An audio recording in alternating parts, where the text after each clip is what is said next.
To preach, you need to follow the instruction of spiritual master, no? Right? So you see here,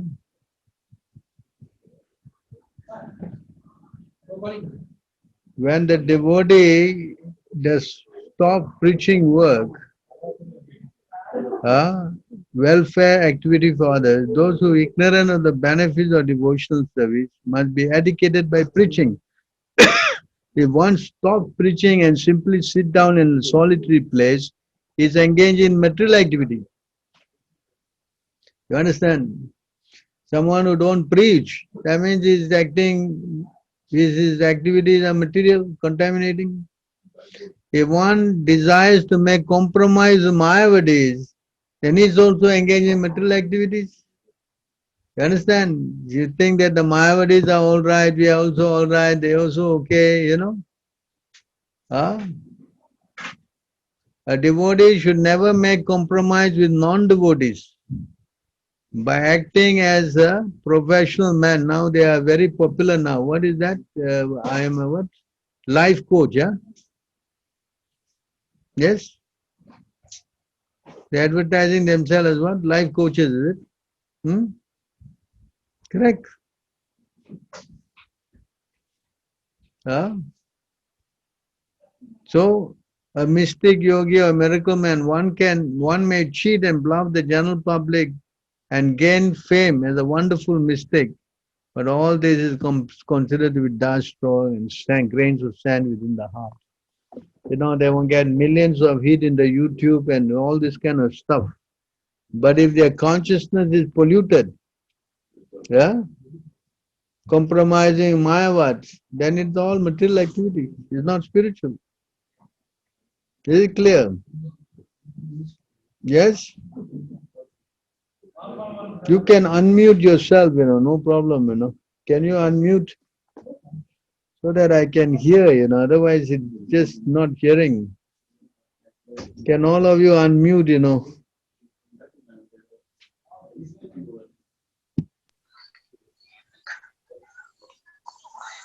Yeah, but then there is some feedback, that Zoom can unmute, no problem.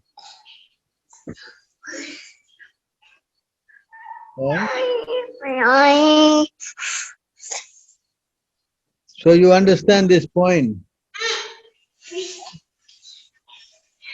Hello? Yes, Prabhu. So you cannot just try to, act on your own speculative way, Yeah? You understand? So we have to learn how to take the order of the spiritual master. Yes, your whole ISKCON is talking about this. Just now he was talking particularly about living guru, no? Correct? So you can see here another important point.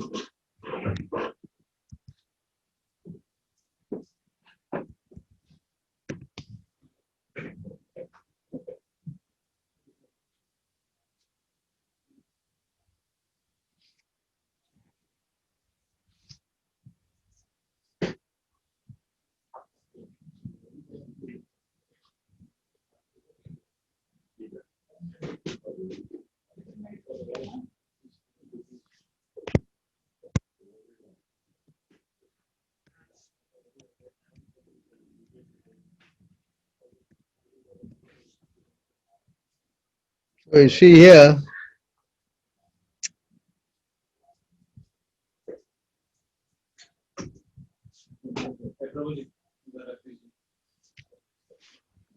unless one is enlightened by the knowledge given by the spiritual master, he cannot see things as they are, even though he remains constantly with the spiritual master. You can see this point? Unless one is enlightened by knowledge, even if he stays very close with the spiritual master and he has got no knowledge, what's the use? All my God brothers are writing big books, how they spend time with Prabhupada and how they did this with Prabhupada and that did that with Prabhupada. But where's the preaching? What is the knowledge? Yes? Hello? Hare Krishna. Hare Krishna, yes. Can I ask everybody to unmute, otherwise I'm just talking to the blank wall, I need Yes, to Prabhu. We can. hear you, Yes. listen. Yes, Prabhu. This program is not like Skype, you have to unmute and mute, just unmute yourself and talk. Okay? Yes, Prabhu. Okay. So is it clear? Yes, Prabhu. Huh? I don't hear from anybody else. Are they there? Yes, Prabhu. Yes, Prabhu. Yeah. Huh? Yeah. Living guru thing is completely nonsense. You understand? Yes. Huh? To go to guru means to get what? Knowledge. Understand? They are thinking that, Prabhupada has passed away, therefore the new person is the guru. What kind of guru is this? Huh? They cannot even understand the simple given by Prabhupada. Yes?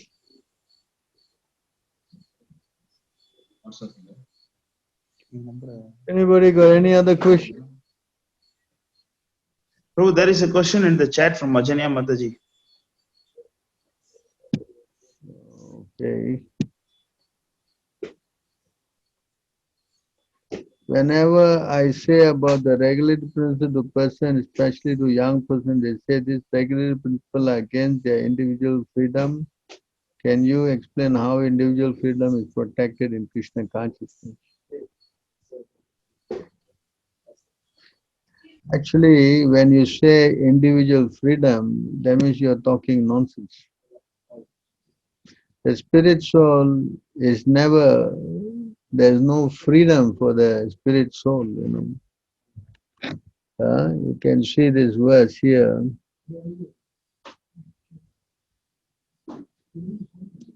Show you this verse, then you can understand very clearly.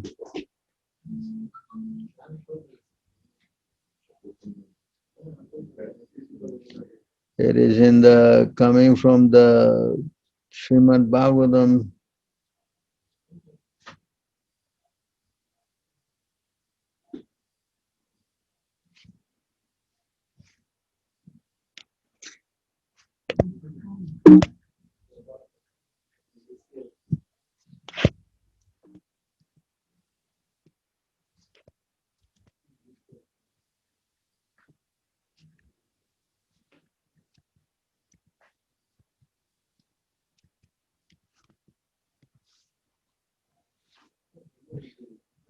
Right? Can someone read this?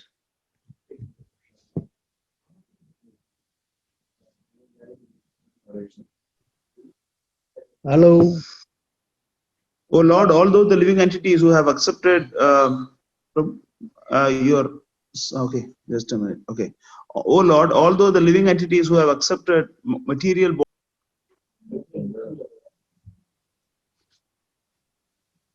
permitted in number, if they were all pervaded, there would be no question of their being under your control. If they are accepted, however, as particles of eternally existing spiritual entity as part of you, who are the supreme spirit whole, we must conclude that they are always under your control. If the living entities are simply satisfied with being identical with you as spiritual particles, then they will be happy being controllers of so many things. The conclusion that the living entities and the Supreme Personality of Godhead are one and the same is a faulty conclusion. It is not a fact. Understand? Yes. Understand? Yes, Prabhu. Never, you cannot be independent because you are part and parcel of God, Yes. Yes. The individual freedom is a part of sensory satisfactions. that again? Individual freedom means the part of sensory satisfaction. Individual freedom means you are in Maya.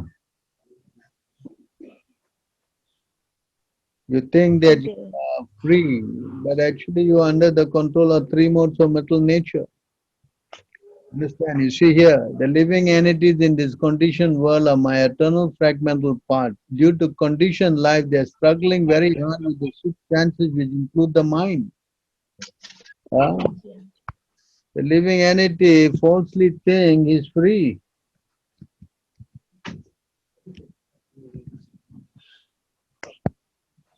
Okay, thank you, Prabhu. Hare Can, Krishna.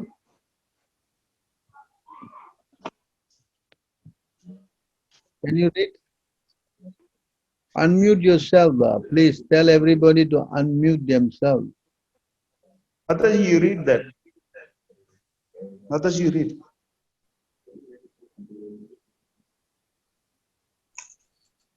Okay, Prabhu, I can read. Everyone is forced to act helplessly according to the qualities he has acquired from the modes of material nature. Therefore, no one can refrain from doing something, not even for a moment. Everybody is trapped and they are forced to act. If you are forced to act, are you free? Huh? You are No, no, no. take birth, you're forced to grow old, you're forced to die. Is it free? Are you free?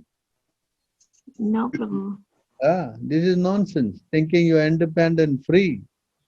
Understand? That's why Hi. yes, here also.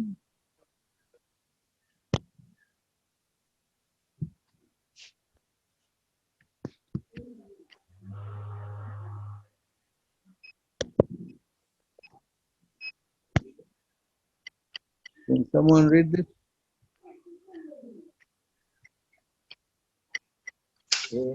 Bewildered by the Spirit influence of soul bewildered by the influence of false ego thinks himself the doer of activities that are in actuality carried out by the three modes of material nature. Yeah.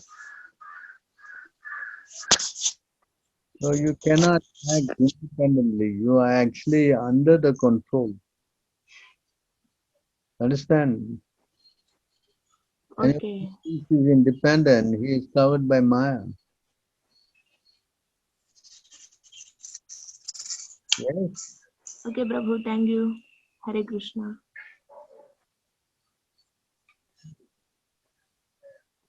Any other questions?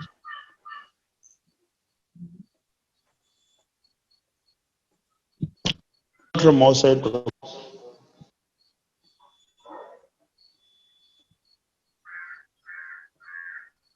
Anybody has any other question? You can. You can ask anything, no problem. You can unmute yourself and talk. Don't be shy. You're meeting me once a week only.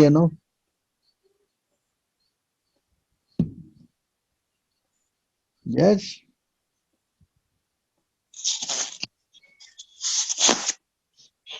Hare Krishna Prabhu.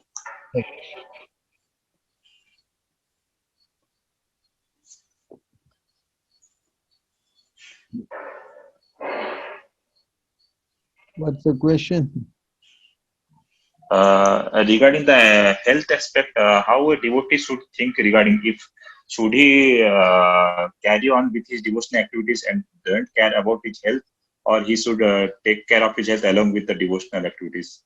So how is it? How a devotee should think?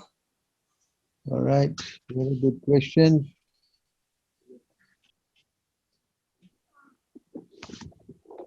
Let me take the verse out for you on this one. How the devotee should think. Hmm? In the Srimad Bhagavatam, this is explained here.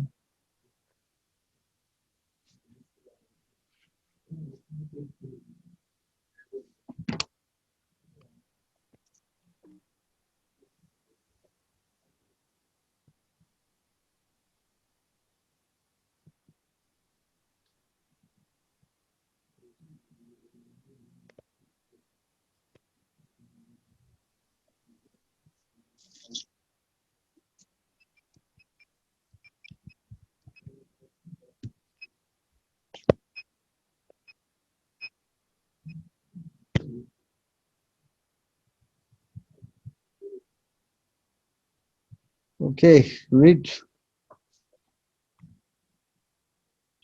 Life's desires should never be directed towards sense gratification. One should desire only a healthy life or self-preservation, since a human being is meant for inquiry about the absolute truth. Nothing else should be the goal of one's works. Right. So let's read the purport. Can you read? The completely bewildered material civilization is wrongly directed towards the fulfillment of desires in sense gratification. In such civilization, in all spheres of life, the ultimate end is sense gratification. In politics, social service, altruism, philanthropy, and ultimately in religion or even in salvation, the very same tint of sense gratification is ever increasingly predominant. In the political field, the leaders of men fight with one another to fulfill their personal sense gratification. The voters adore the so-called leaders only when they promise sense gratification. As soon as the voters are dissatisfied in their own sense gratification, they dethrone the leaders. The leaders must always disappoint the voters by not satisfying their senses. The same is applicable in all other fields. No one is serious about the problems of life. Even those who are on the path of salvation desire to become one with the absolute truth and desire to commit spiritual suicide for sense gratification. But the Bhagavatam says that one should not live for sense gratification. One should satisfy the senses only in so much as required for self-preservation and not for sense gratification, because the body is made of senses which also require a certain amount of satisfaction. There are regulative directions for satisfaction of such senses, but the senses are not meant. Oh, too small, huh?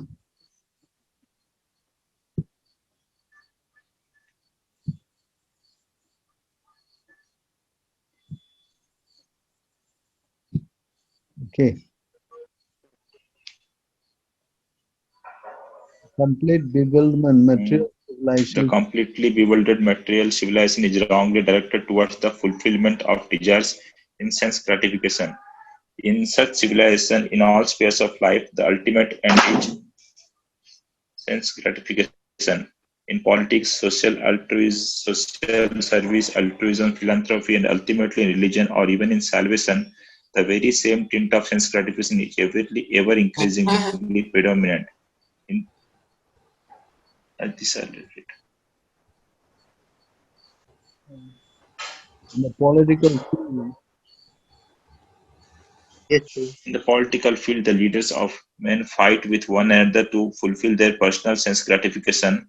The voters adore the so-called leaders only when they promise sense gratification.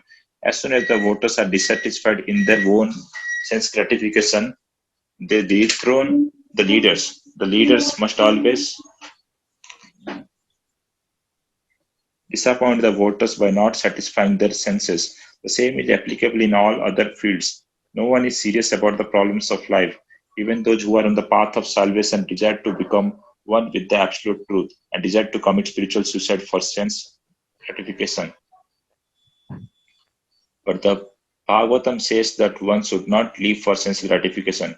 One should satisfy the senses only in so much as required for self-preservation and not for sense gratification, because the body is made of senses which also require a certain amount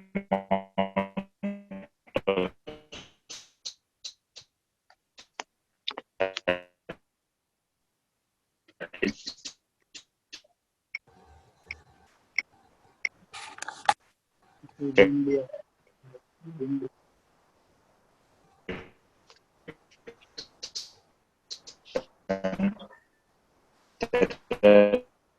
regulative directions for also enjoying strength. There is propaganda for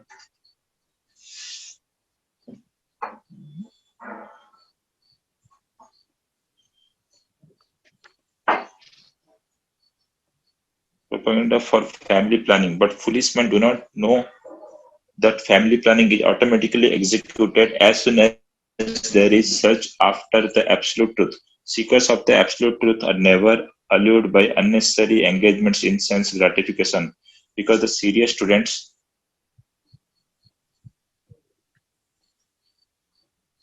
seeking the absolute truth are always overwhelmed with the work of researching the truth.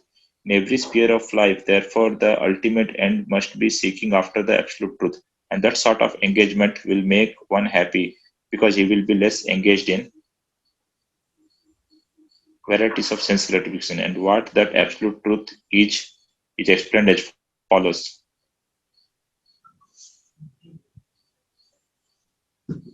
Okay. All right. So you understand this point here?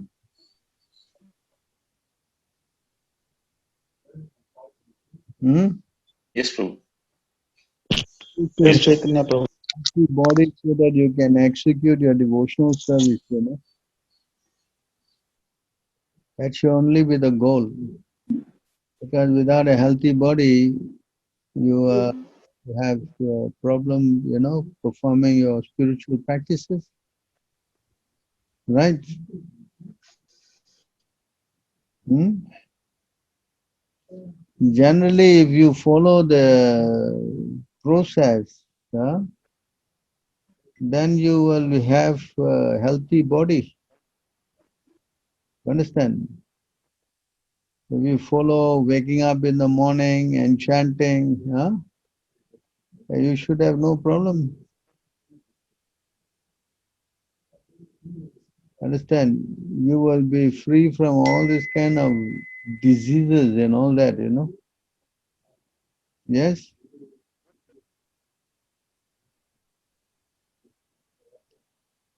If you don't follow this, then you're going to get into a lot of trouble, you know. Explain here. Yes, Prabhu. If you wake up in the morning, if you chant, then you will live a very healthy life. But if you don't do this, then all kind of disease will also come. Right? You can see here.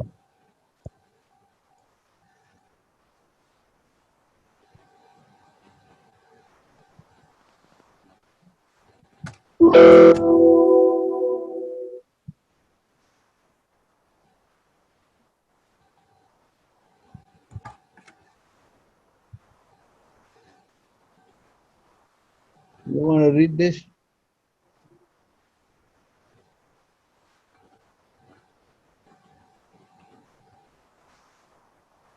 Prabhu, may I? Please read. Come on. The words Yavanam Rishabham refers to the king of the Yavanas. The Sanskrit words Yavana and Mlecha apply to those who do not follow the Vedic principles. According to the Vedic principles, one should rise early in the morning, take bath, chant Hare Krishna, offer Mangala Arati to the deities, study Vedic literature, take prasadam, and engage in dressing and decorating the deities. One must also collect money for the temple expenditures, or if one is a householder, he must go to the work in accordance with the prescribed duties of a Brahmana, Kshatriya, Vaishya, or Shudra. In this way, one should live a life of spiritual understanding, and this is the Vedic way of civilization. One who does not follow all these rules and regulations is called a Yavana or a Mlecha. One should not mistakenly think that these words refer to certain classes of men in other countries. There is no question of limitation according to nationalism.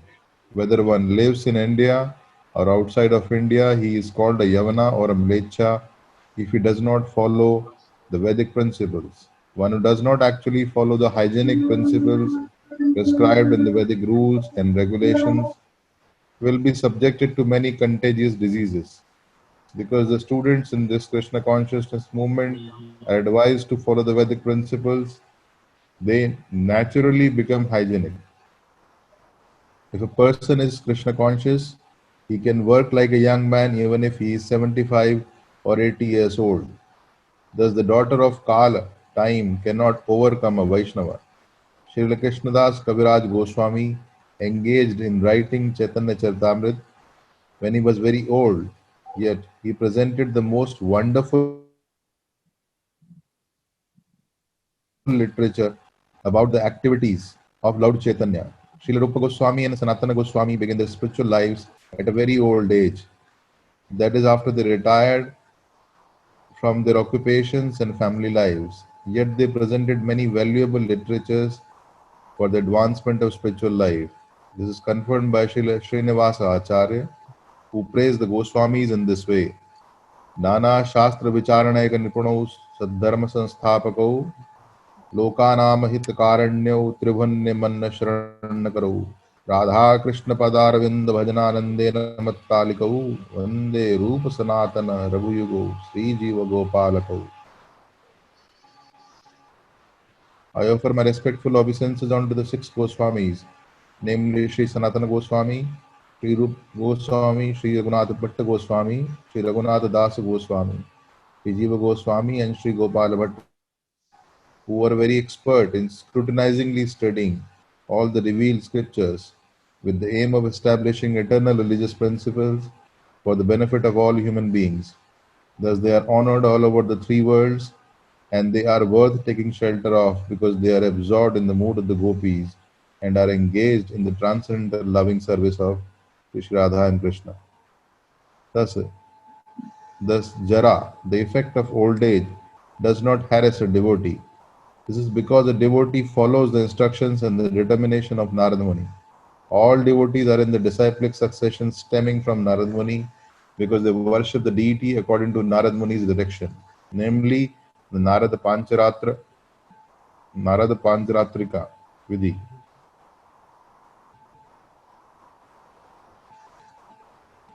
Or the Pancharatriki Vidhi. A devotee follows the principle of Pancharatriki Vidhi as well as Bhagavad Vidhi. Bhagavad Vidhi includes preaching work, Shravanam Kirtanam Vishnu. Srimad Bhagavatam, 7th Canto, 5th Chapter, 23rd Shloka. The hearing and chanting of the glories of Lord Vishnu, the Supreme Personality of Godhead. The Pancharatriki Vidhi includes Archanam Vandanam Dasyam Sakhyam Atmanivedanam. Because a devotee rigidly follows the instructions of Narada Muni, he has no fear of old age, disease, or death.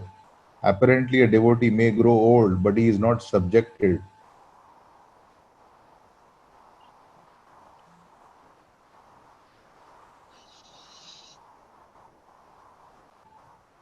Subject to the symptoms of defeat experienced by a common man in old age. Consequently, old age does not make a devotee fearful of death, as a common man is fearful of death. When Jara or old age takes shelter of a devotee, Kalakanya diminishes the devotee's fear. A devotee knows that after death he is going to go back home, back to Godhead.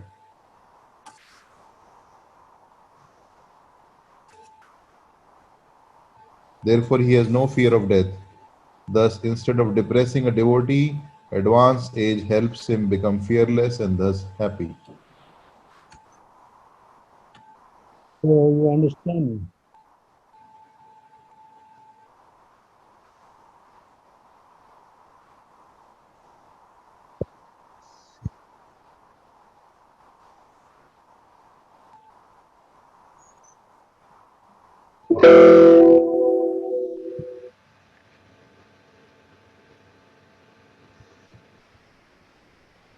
There are some more questions also in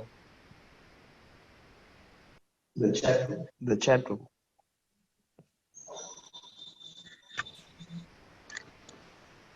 Translation. Both by rising and by setting, the sun decreases the duration of life of everyone, except one who utilizes the time by discussing topics of the all good personality of Godhead. Purport. Okay. Huh?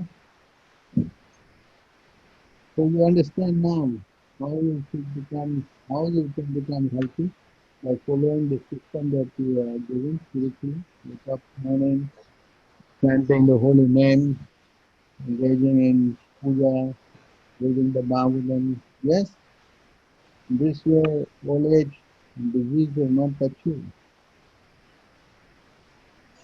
When you live a healthy life like this, then you can become very happy and you can carry on your service.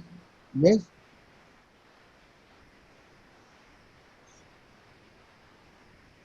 But if you don't do this, then the consequence is also bad. Yes? Yes. Yes, Prabhu. If you engage in simple work, There are some more questions, Prabhu, in the chat. any question?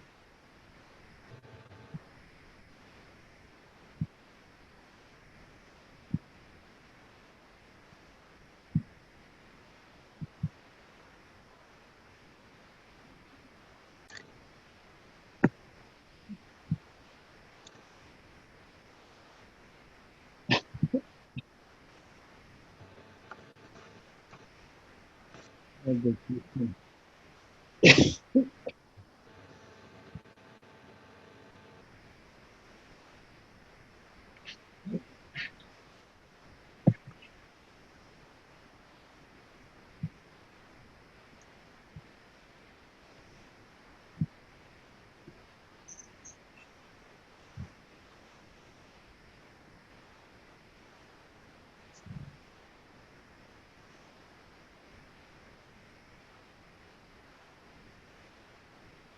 You ask about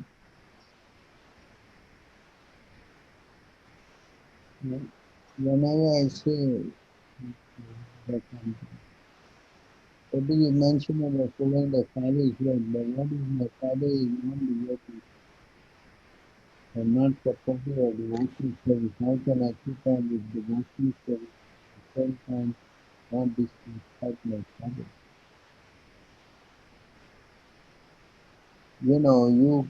Someone can only be a father and mother if they can deliver the dependence, right?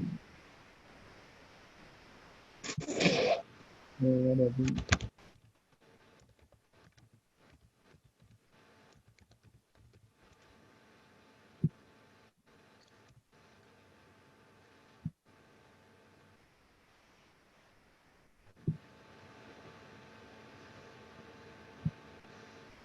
I will go back to the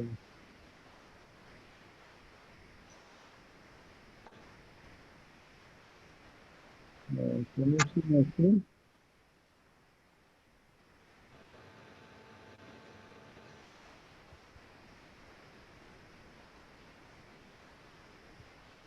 Hare Krishna Prabhu, your voice is not clear, Prabhu. I can't see my screen now.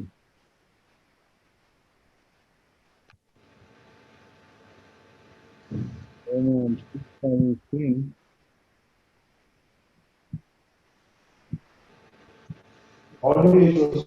Audio is also the audio. Volume is less.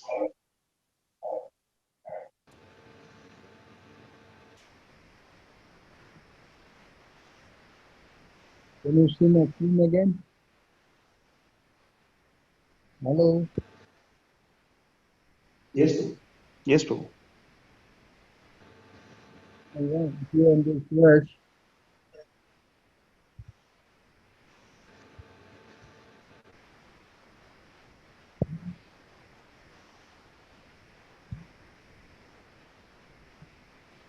can you read this?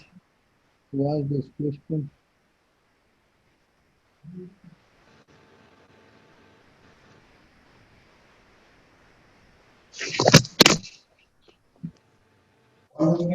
One who cannot deliver independence from path of repeated birth and death should never become a spiritual master, a relative, a father, husband, a mother, or a worshipable demigod. Huh?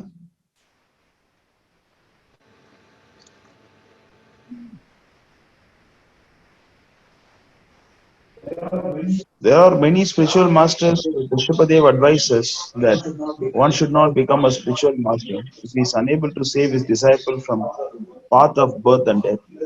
Unless one is a pure devotee of Krishna, he cannot save from the path of repeated birth and death. Tattva deham punarjanmanayite mameti, so Arjuna. Bhagavad Gita 4.9. One can stop birth and death only by returning home back to Godhead. However, who can go back to Godhead unless he understands the Supreme Lord? Janma karma chame evam evoiti tattvataha. Bhagavad Gita 4.9. We have many instances in history illustrating Rishabhadeva's instructions. Sukracharya was rejected by Bali Maharaj due to his inability to save Bali Maharaja from the path of repeated birth and death. Sukracharya was not a pure devotee, he was more inclined to fruitive activity. And he objected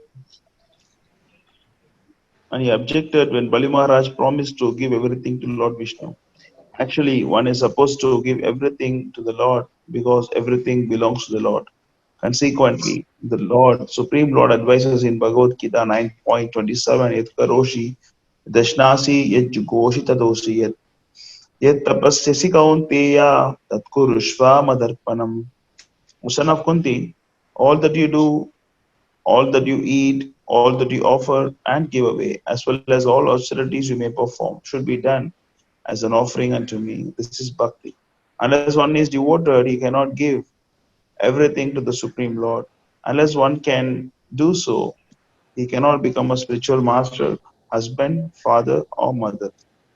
Similarly, the wives of the Brahmanas who were performing the sacrifices gave up their relatives just to satisfy Krishna.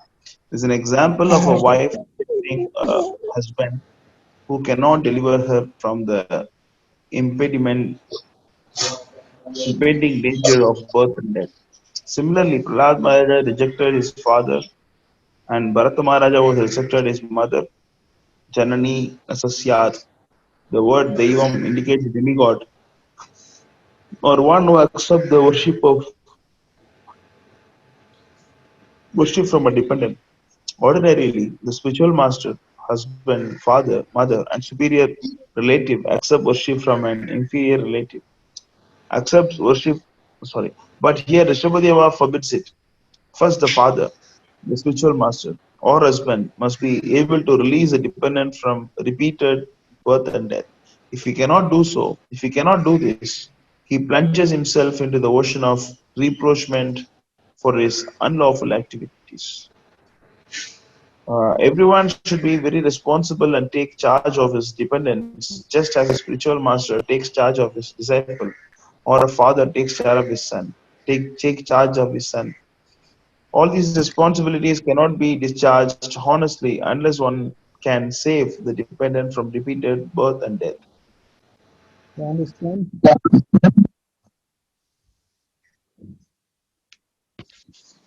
Hello. Yes, Prabhu. Who has the question, Prabhu? It is for Subramanian Prabhu or Subramanian Prabhu. You are there.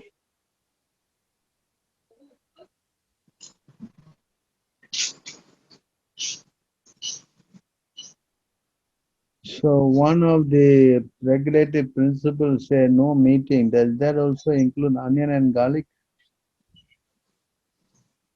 Yes, because onion and garlic are tamasic foods. Rajasic and tamasic food cannot be consumed by a devotee. And it cannot be also offered to Krishna. Anything in the mode of passion and ignorance cannot be offered to Krishna. So when Krishna doesn't eat, how can we eat? Yes. So you may ask this question, where is it stated so? So I have to show you where.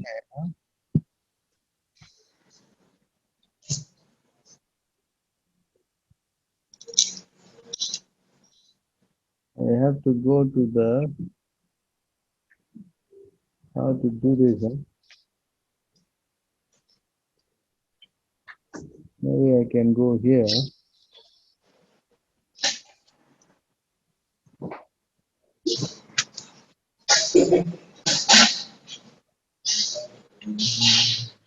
In the Mother Samhita it is stated that onion and garlic are, food that cannot be consumed.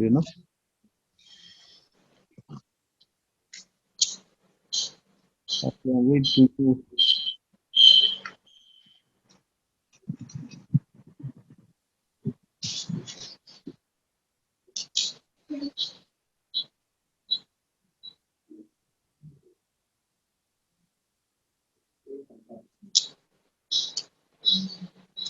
Manu Samhita chapter 5, text 5. Garlic, leeks, and onion, mushroom, and all plants springing from impure substance are unfit to be eaten by twice-born men. Twice-born means devotees. A twice-born man who knowingly eats mushroom, a village pig, garlic, or village cock, onion, or leeks will become an outcast. This is from the Manu Samhita, chapter 5.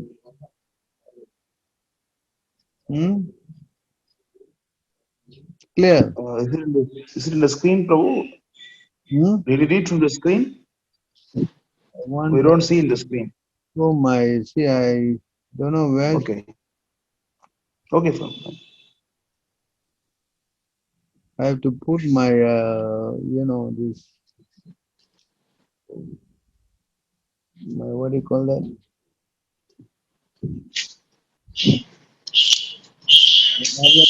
Like here, no. If I put my Evernote here, then I can show you. I don't That's know. okay, Prabhu. Once I go, I think I will do it next time, huh? Okay. But it says if you go to Manu Samhita, I don't know here in Prabhupada folio there's Manu Samhita or not.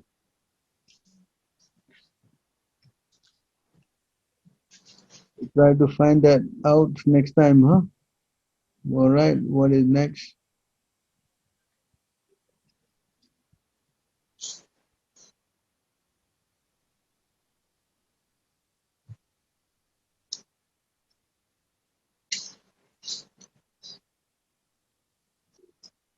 So here's a proper letter about why you should maintain your health, huh? Regarding your fasting, if you are sick, then fasting is the best medicine. For disease and unwanted gas, if you do not give them food, they will go away. All right. Prabhu, I posted that Manu Samhita verse Have you posted in the that? chat.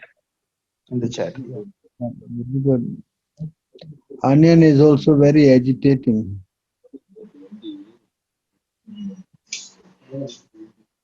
Swamiji, why do you prohibit this tea or coffee? Because it is sinful. It is sinful? Yes. Why should you eat?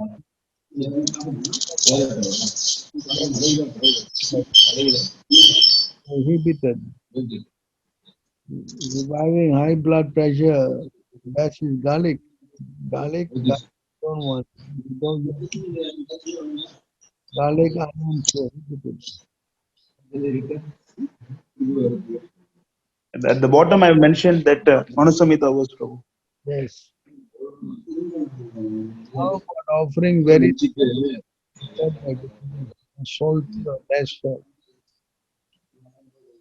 Spicy food, not with so much. It has to be moderate. When it's too salty, you cannot eat. Too sour, also cannot eat. Huh? I mean, less salt. So everything has to be moderate. I think I have to sign off here. Any last question? Yes, Prabhu. I know Prabhu has a meeting now at 9 o'clock. That is why Prabhu has to sign off now. So anybody has, so if you have any question, we can reserve it for next week. So Prabhu will be answering whatever I think Prabhu has to answer the Nimai Prabhu's question clearly, but maybe next Saturday, Prabhu can continue that. Thank you so much, Prabhu, for your time. Thanks a lot. So, Sheetal Shah to everyone. Okay, you can read that. All right. That's fine. We can take another session. I just wanted to understand this paragraph, but it's fine. You want and That is all right. we shall reserve it for next week, Mataji. Huh? Yes, Prabhu, no problem. That's all right. all right, all glory Thank you. to Prabhupada. Hare Krishna. Hare Krishna, Prabhuji. Thank you very much. All glories to you, Prabhu. Thank you very much. Devotees, Hare Krishna. Just